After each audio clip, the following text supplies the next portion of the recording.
Earlier this year, the government proposed a fresh set of rules for using the Right to Information or RTI. The RTI Rules 2017 would replace the RTI Rules 2012. The fresh rules were posted on the website of the Department of Personnel and Training for comments from the public.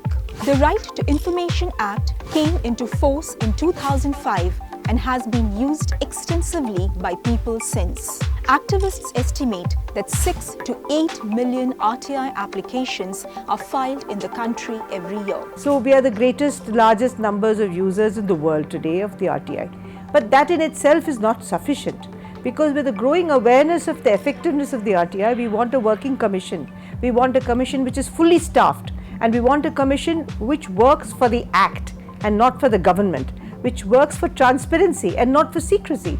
It has helped uncover some big scams, such as the Adarsh housing scam in Mumbai, where houses meant for war widows and veterans of war were given to politicians and bureaucrats, irregularities in the Commonwealth Games, and the 2G scam. This is not the first time, however, that attempts have been made to change the RTI. The UPA government too had tried to make changes but could not, owing to pressure from civil societies. This time, while many of the rules remain the same as those in 2012, a few changes have caused alarm to activists.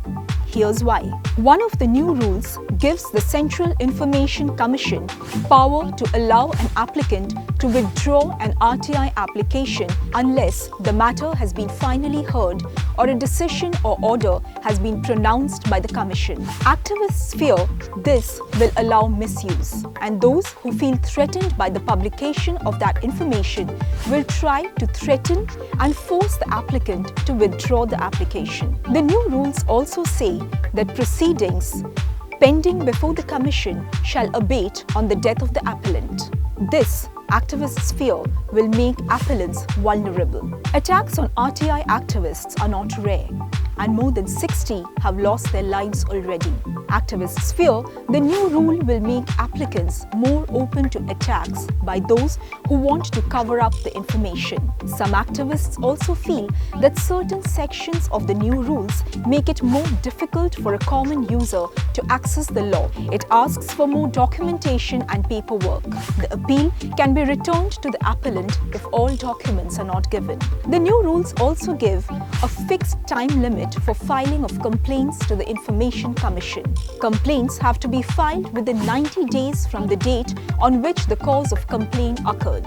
Under the RTI Act, while the procedure of appealing to the Commission is time-bound, there is no time frame within which a complaint has to be filed.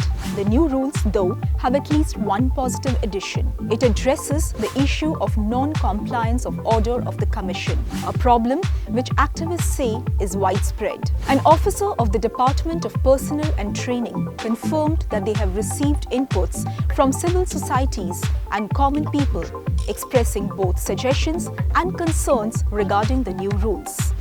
These are being considered.